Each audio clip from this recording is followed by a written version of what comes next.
بسم اللہ الرحمن الرحیم۔ السلام علیکم ورحمۃ اللہ وبرکاتہ۔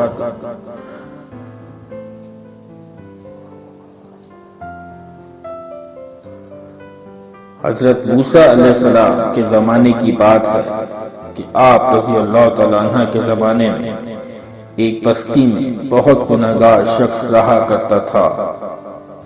وہاں کے لوگ اس شخص سے اتنی نفرت کرتے تھے کہ وہ اسے اپنے پاس رہنے بھی نہیں دیتے تھے۔ اس لیے بستی والوں نے اس شخص کو اپنی بستی سے نکال دیا۔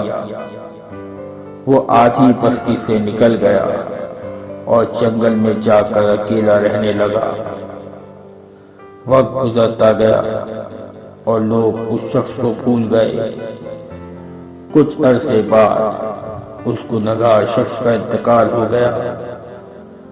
اب اس کی میت تو پڑی تھی، لیکن اسے غسل دینے اور دفنانے کے لیے وہاں کوئی بھی موجود نہیں تھا۔ حضرت موسیٰ علیہ السلام علام فرما رہے تھے کہ اللہ نے ان پر وحی بھیجی کہ فلاں جگہ میرا ایک پیارا بندہ فوت ہو گیا ہے، بستی والوں کو لے کر اس کے پاس جاؤ اور کفن دفن کا انتظام کرو۔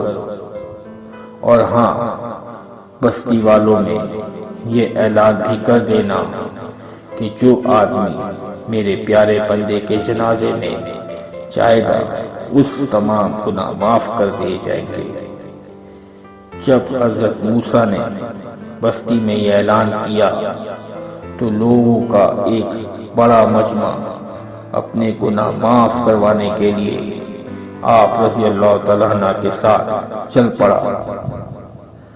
جیسے ہی لوگ مطلوبہ جگہ پر پہنچے اور میت کا چہرہ دیکھا تو لوگوں میں ایک عجیب سی کھلبلی مچ گئی۔ لوگ بہت حیران تھے کہ یہ کیا ہوا۔ چنانچہ لوگ حضرت موسیٰ علیہ السلام کے پاس آئے اور کہا کہ یہ آدمی تو اتنا گنہگار تھا کہ ہم نے اس کو بستی سے نکال دیا تھا، اور آپ کہتے ہیں کہ یہ اللہ کا پیارا بندہ تھا۔ حضرت موسیٰ علیہ السلام بھی بہت حیران تھے۔ چنانچہ آپ رضی اللہ تعالیٰ عنہ نے اللہ تعالیٰ سے عرض کی کہ اے اللہ، تو نے کہا تھا کہ یہ میرا پیارا بندہ ہے، لیکن لوگ کہتے ہیں کہ یہ بہت گنہگار تھا، یہ کیا ماجرا ہے؟ اللہ تعالیٰ نے فرمایا، اے موسیٰ، بے شک یہ گنہگار تھا، لیکن جب اس کے مرنے کا وقت قریب آیا تو اس نے کہا کہ اے اللہ، میں تیرا گنہگار اور تیری بستیوں سے دھتکارا ہوا ایک ناچیز بندہ ہوں۔ میں جانتا ہوں کہ اگر تو کسی کو معاف کر دے تو تیرے خزانے میں کوئی کمی نہیں آئے گی، یا اگر تو کسی کو عذاب دے تو وہ بھی تیرا حق ہے۔ اگر میں یہ جانتا کہ کسی کو معاف کرنے سے یا عذاب دینے سے تیرے خزانے میں کوئی کمی نہیں آتی تو میں تجھ سے اپنی بخشش کا سوال کرتا ہوں۔ میں نے سنا ہے کہ تو اپنے بارے میں فرماتا ہے کہ میں ہی غفور رحیم ہوں، مجھ سے ہی مانگو، اس لیے اے اللہ میں تجھ ہی سے مانگتا ہوں، میری کوئی امید نہیں تیرے علاوہ، بس اللہ مجھے میری امید میں کامیاب فرما۔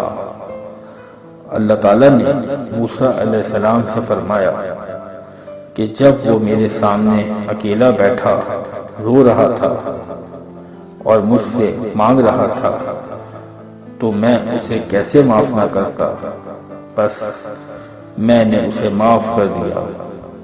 آخر میں اللہ تعالیٰ سے دعا ہے کہ اللہ تعالیٰ ہمیں سمجھنے اور عمل کرنے کی توفیق عطا فرمائے، آمین یا رب العالمین۔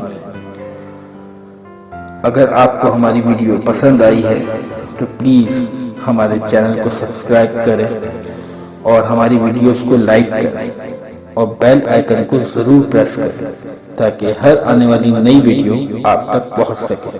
شکریہ۔